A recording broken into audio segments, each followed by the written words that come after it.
the Day of No Shadows, which would be May 20th, 2012. The Day of No Shadows, which what you have is you have the sun and the Pleiades basically coming together at the zenith point, which would be directly overhead. So during this time, if you stood still underneath this sun, and even if you set a bottle down or something that was straight, it would not cast a shadow. You wouldn't cast a shadow, the bottle wouldn't cast a shadow. Anything that's straight up would not cast a shadow. They call it the Day of No Shadows. And the reason why this is important to the Maya is because, one, right where I was at in Chichen Itza, this happening, which they knew was going to happen, years before, a bunch of years before it happened, May 20, 2012, it happened right over the pyramid at Chichen Itza. So it would mark, which it did mark, May 20th, 2012, which is a Sunday. That was a Sunday, ironically. So that tells you that they knew what they was doing when they made sure that day is on a Sunday. But what it marked was a 26,000 year cycle. I think it's over 26,000 year cycle to where you have this happen directly over that pyramid. So at that point. So they marked this, and it was important to them to mark this because 26,000 years will also symbolize the coming of the end of an age, and they would know 2012 would be marking eventually the end of an age and the coming of a new age, which would be what we see now coming, the age of Aquarius. So that's what 2012 was about. So you have basically 60 days after the spring equinox, you get this whole days of no shadows that happen in Chichen Itza. That's important to them, anything involving the sun. And as you guys know, during certain times of the year, I believe it happens twice as well, where you have the sun hit that opening at the top of the pyramid and give you this illusion, the sun shining through, of this serpent, Quetzalcoatl. And this is major stuff, but again, you still have to understand, one, it's a lot of, when you do the research, a lot of math, a lot of numbers in astrology. They were really good with their numbers, the Maya, and math that's in those pyramids as well, just like we see with the Great Pyramids, as if, they were trying to show something, like they understood, as we'll get into in this video. So you have this alignment with the Pleiades and the sun over Chichen Itza in Mexico that the Mayans observed, but you also have so many different civilizations that built monuments and temples and such right underneath the Pleiades and Orion, just like the Egyptians. So you have Tikal, or Tikal, however you want to pronounce it, in Guatemala. And they have the Tikal ruins. And these ruins are pyramids as well. They are absolutely amazing in Guatemala. And when you go there and look at this whole setup, as I'm going to show you later, it matches with a lot of different setups across the world.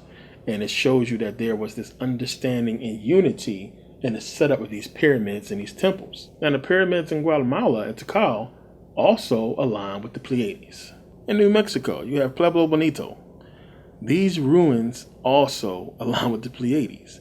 Now, understand, we're talking about a Native American tribes here. We're talking about the Chaco and the Puebloans, Native Americans. Same type of situation as I'm going to show you, where they built temples. They built statues aligning with the Pleiades. And this is in a different part of the world. This is New Mexico we're talking about now. And then we have it in Mexico, but you'll see it's in other places as well. We know Stonehenge aligns with the Pleiades. There's this whole connection with the Pleiades. And remember, I was talking about the rattlesnake in Chichen Itza. The people in Chichen Itza, the Maya, translated the Pleiades. They called it basically the rattlesnake's tail. You look at it, it's kind of sort of shaped like one. But we know the 7 stars are on the Pleiades, and we see the reference to the 7 stars in the Bible. Now, of course, we're talking about, Native Americans, and, the Bible ain't stretched that far yet. But, so we know they didn't get it from the Bible. You also have the Lakota Pleiades star mat that also aligns with the Pleiades. And you guys may remember this from the movie of Close Encounters of the Third Kind, which we're going to get into in a second. But in the book of Revelations, it's talking about 7 churches. We know about the 7 churches that I showed you guys in Turkey. They also align with the 7 stars on the Pleiades. it's not a coincidence that Job 38:31 is talking about the Pleiades. It's talking about Orion. Amos 5:8 also talking about the Pleiades and Orion. So the Pleiades, probably more than any other star system that I've seen, along with Orion, is talked about the most in the ancient world in Mesoamerica. We see it a lot. It's one of those things where everybody's talking about it, not just the Maya, not just in Mexico, but in, what we call Native American town, Native Americans, America. So you have the so-called Native Americans, which we understand was, of course, black first before the mixture happened. But you find these tribes, and one of the things people don't even get into was, what did the Native Americans actually believe in? Whenever we see stuff on TV, it always go back to animals and the spirit animals and the spirit gods and so on and so forth. But they were heavily into astrology, plain and simple. And it's something that a lot of people have no clue about. And it's one of the things in doing research that when I came across it first time when I was getting into this, it made a lot of stuff make sense. The clothes that they wore, some of the things that they do in their traditions. As I said, you just don't do certain things for no reason. And these people had nobody to front in front of, if you understand. It's like you don't put on the front, or it's not a show. The stuff they was doing had to be for a reason, and it had to have some real purpose to it. So we have in Illinois, we have the Cahokia. The Cahokia are the mound builders. They have that whole serpent mound. They have those mounds that look like pyramids that's in Illinois. So just like this serpent in Chichen Itza, as I said, we have the serpent mound in Illinois with the Cahokia, and we have again this alignment with the Pleiades. And when we look at this layout with the Cahokia, it's exactly the same as the whole layout in Tikal and its relationship to the Pleiades. So you also have the Pawnee, and again, we're talking about Native American tribes here. This is America. You have the Pawnee in Nebraska. And when you do your research on the Pawnee, they are basically known for watching the stars and for watching the Pleiades specifically. It's the same thing with the Cherokee. It's the same thing with the Navajo. You're going to find the same thing. You're going to find these star maps. You're going to find these structures aligned with the Pleiades and Orion. It's the same thing, and we're talking about, again, Native American, North America, finding the same thing in North America with the Native Americans, and finding the same thing in Mesoamerica with the Maya, with the Olmec and everything else, in this whole alignment with the Pleiades. Now, you get back to the Pawnee. When you start researching the Pawnee, they give us probably one of the most insightful looks into what the research is showing us when you start to look at this stuff. And again, like a lot of people don't even understand what's happening with the Native Americans, which we'll get into at the end of this video. But it's a lot of stuff going on, and a lot of people don't understand, as I said, their relationship to astrology and how it was big in their civilization and what they did. So now it says here, we're giving this whole connection here. It says, in ancient Egypt, priests wearing a leopard skin mantle on which the spots represented stars play a key role in mortuary ceremonies to prepare the deceased for the afterlife journey. Center, the high priest of the ancient Egyptian city of the sun, cult center of the Giza pyramids, was titled the chief of the astronomers and wore a mantle like this one, adorned with stars. Right, his chiefly son, Skidi Pawnee, astronomer chief. And we see this Pawnee Indian with the same type of situation wrapped with the quilt with the stars on it. So just like in Egypt, we see this whole, comparison. We see this whole thing where you have this situation with stars. And ideally, we want to, look at this and say it cannot be a coincidence. But again, I talked about this in the Believe Saturn State before. When I went to the Grand Canyon, because we're talking about Nebraska not being that far, Illinois not being that far, and of course you had with Arizona with the Grand Canyon. I showed you guys the Pyramid of Isis, which we went past Pyramid Canyon. You got to drive past to get to the Grand Canyon, and the understanding of pyramids being there and the Egyptian artifacts that was found there. And we know there's areas of the Grand Canyon that the public is not accessible to the public. And it's a lot of stuff that they have locked away from the public at the Grand Canyon. But it's an amazing site. We can't look at it and just think that it was left alone by the Native Americans. But it gives you more insight into this connection with the ancient Egyptians, and it gives you a lot of belief that there was some connection. So if you remember, in one of my videos, I talked about what happened in Illinois, which is the mound builders with the Cahokia we just talking about was at. But I showed you guys, remember, supposedly you had a man who had found basically like a crypt, like a necropolis that was filled with Egyptian artifacts and these giant black Egyptian statues and gold statues and all these reliefs in gold and so on and so forth and all these carvings. And supposedly, when you read the story, that the body of Alexander the Great was found there along with the body of Cleopatra. And you had, what the story goes, they basically went there. Well, it's supposed to be like one guy who was coming back and bringing gold and Egyptian stuff from out of there. He didn't really want people to know where the site was. And supposedly he blew it up to keep people from getting their hands on it. We don't know what actually happened, but some of the artifacts was brought out. And some people will tell you it was deliberately made to look poor, to basically throw people off. And some people want to say the whole thing is a hoax. But my whole thing is, if you're going to come up with some bullshit, that would be like the biggest crock of shit to say that the body of Alexander the Great and Cleopatra is in Illinois. Like, who would make up such a thing? But the fact that they did actually recover actual gold artifacts, which, they don't really explain that. But the carvings are, yeah, of course, primitive looking and look like somebody's kid can draw it. But you have to look at, the Pawnee and look at this relationship with the Egyptians and this whole comparison and ask yourself, could it be possible? And did they actually find these artifacts down there? So, again, when you look, we have this connection with Kemet. We know they found the Egyptian artifacts there.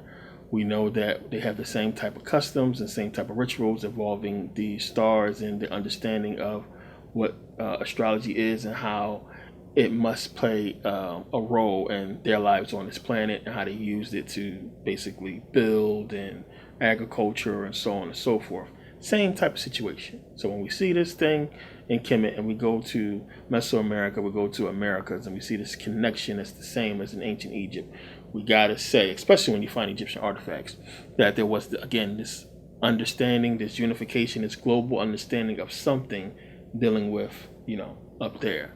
So, back to the Pawnee, it says here, considered one of the best sky watchers of ancient times, which is deep to say.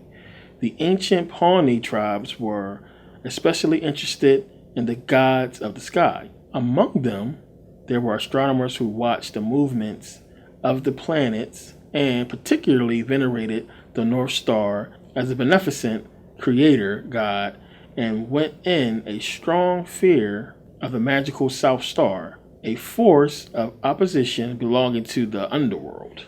Have the same reference. We're talking about underworld with them, underworld with the Egyptians. They fully trusted the stars regarding various important events that supposedly could take place, and their most sacred ceremonies were tied to the stars. The stars were the Pawnee's true timekeeper. Indeed, these people possessed a true understanding of the movement of the stars, and their life from the beginning to the end was focused on the star positions in the sky. The stars served not only as a calendar for the Pawnee, but they also developed complex star ceremonies and rituals. So again, it's the same as in ancient Kemet. It's the same thing that we see with these other ancient civilizations, the same type of worship dealing with these stars and how they basically use them to live their daily lives. As I said before, you can't call it religion with these people, or the same that we do with us, to where this stuff goes back to absurd stuff. Like, they were really into this stuff. This stuff was a part of their daily lives. We go to church on Sunday. People still can't take that hint. Sunday, and then that's really it. You go to church, you lie, you leave, and you sin. It's the same stuff, but this was woven into their daily lives. And you don't do this for nothing. You don't build this stuff, as I said, and do these rituals and correspond them with the star constellations and with certain times of the year for no reason. I mean, it's a lot of work for nothing. That's a lot of work, as I said, building these huge mega churches for people to go in there and lie to themselves and to each other, leave and do everything against what they just lied about, basically, or what they say they worship, for nothing. You go in there to get lied to, give money, you leave. And you do everything against what the Bible says you should be going to church and learning about. So the whole thing you praying for, the whole thing people praying for, everything you're supposed to be doing as a so-called Christian, you go to church and lie about doing it. And you leave and you actually do it. But you do, things against what the Bible teaches. It's crazy. So again, we look at that, we equate that type of behavior with the ancients, and we look at the fact that they building these temples and everything, and they having these rituals, and we say to ourselves, well, they doing stupid shit just like we are. But in fact, again, it's no front, it's no TV. During this time, it's no this whole, got to pay bills and, cash society and everything like that, to where they need to be all uptight and need this hope and so on and so forth. So it must be, in my opinion, some type of point to all of this and why they did this, other than strictly symbolic. So one of the biggest things I've come across in researching this, and you will as well, is again, how much the sites are built the same. How identical the structures are, the layouts are exactly the same. And it's not one of those things to where, you can look at it and say strictly coincidence, because that would be crazy. This is again showing us this global understanding of the stars, and they did the same thing the same ways for a reason. Now, if you've seen my DVD, which is basically the understanding of the extraterrestrial phenomenon, I think it's part 1, it's called, or something like that. But in that DVD, I talked about Richard Hoagland. And Richard Hoagland is the guy who found the face on Mars. So basically, they were going through some photos at NASA, and the face came up, and there's a lot to that story. But it's important in this DVD. If you guys seen the video, you can fast forward through this part. But I'm going to show you guys exactly what I'm talking about, so you can get a better understanding. Take a look.